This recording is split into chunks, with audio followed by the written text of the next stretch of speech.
Biden প্রশাসনের সাথে চুক্তি মোতাবেক যদি এই সরকার করিডোর দিতে পারত, তাহলে এমনি দেশে একটা যুদ্ধ বিধ্বস্তে পরিণত হইতো, তখন আর এই সরকার নির্বাচন দেওয়া লাগতো না।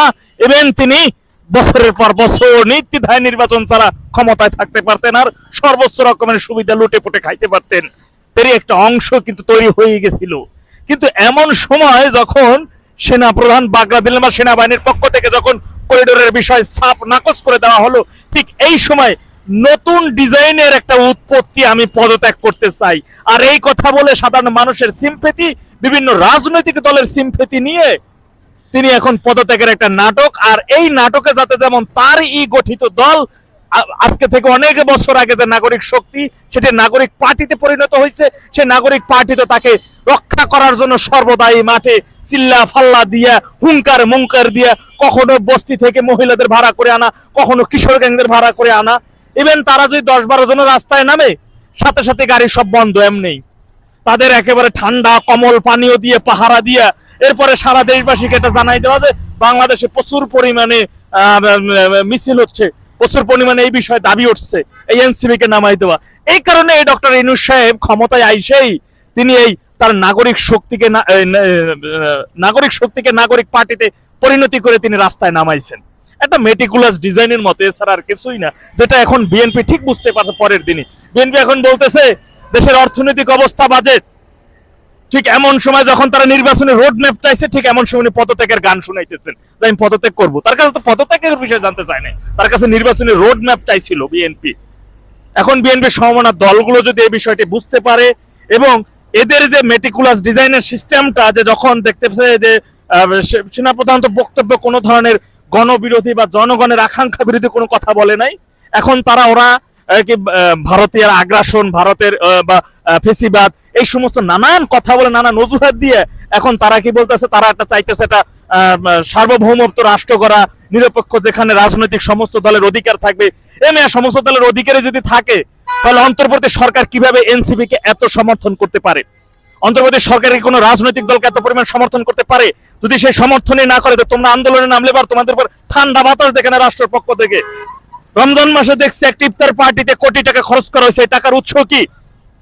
এনসিপির একজন নেতা 400 কোটি টাকা ইনকাম করে নিয়ে গেছে দুর্নীতি করে, তার কোনো বিচার হয় নাই। যে সকল অকিন্নি ফকিন্নি গুলো সমন্বয়ক ছিল, তারা আছে শত শত কোটি টাকার মালিক।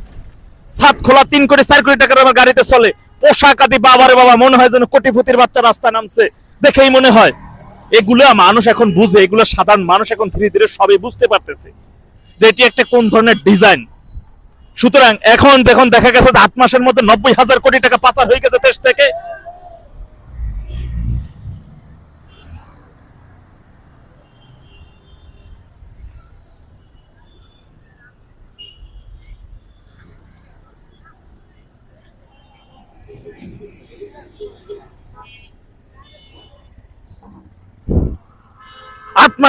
দেশ থেকে 90,000 কোটি টাকা পাচার হয়ে গেছে।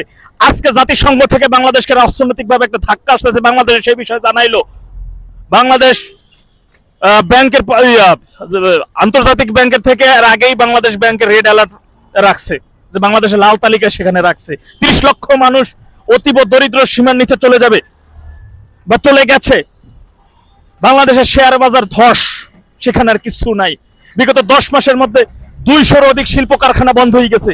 এক আশিকি মেজিকে বিদেশ থেকে আরেক নাগরিককে ভাড়া করে আয় না, খুব রঙ্গমঞ্চ করে বাংলাদেশে খুব প্রচার করা হইলো। বাংলাদেশে একেবারে চাকরিতে বাজার বন্যা বয়ে যাবে চাকরিতে। বিদেশি বিনিয়োগকারীদের আকর্ষণ করার জন্য, আকৃষ্ট করার জন্য বিভিন্ন প্রণোদনা দেওয়া হইলো তাদেরকে। যমুনা গ্রুপ জানাই দিল যে তারা 4,000 কোটি টাকা বাংলাদেশে বিনিয়োগ করছে, কই গ্যাস পায় না। কই একজন আজ পর্যন্ত, এই আশিকি মেজিকে একজন আজ পর্যন্ত বিদেশি কোনো বিনিয়োগকারীকে দেশে আনতে পারছে এই সরকার? ঠিক এত সব ব্যর্থতার প্রশ্ন যখন এখন তাকে করা হচ্ছে, এখন একটা মেটিকুলাস ডিজাইন করিডোরের ইস্যুটাকে ঢাকার জন্য কিছু আমি পদত্যাগ করতে চাই। জাতীয় সরকারের কি জাতীয় সরকার গঠন করতে হবে এই কারণে, যাতে যেমন নাম সর্বস্ব কিছু রাজনৈতিক দলগুলা, এদের নাই কোনো কর্মী সমর্থক, ভণ্ড প্রতারক গুলা, ইসলামের লেবাস ধইরা যারা বলে ক্ষমতা থেকে নামানো হারাম হবে, এদের কিছু গোষ্ঠী, জঙ্গি গোষ্ঠীগুলা এখন রাস্তায় নামবে তাকে ক্ষমতায় রাখার জন্য। সামনে সাধারণ মানুষকে, সাধারণ জনগণের এই মুহূর্ত থেকে আরো সচেতন হতে হবে, ঐক্যবদ্ধ থাকতে হবে দেশের স্বাধীনতা সার্বভৌমত্ব রক্ষার্থে। কোন জঙ্গিবাদে, কোন ধরনের দেশ বিরোধী চক্রান্তের বিরুদ্ধে রুখে দাঁড়াতে হবে। ওরা দেশের সার্বভৌমত্ব রক্ষার জন্য বিভিন্ন ধরনের কথা বলবে।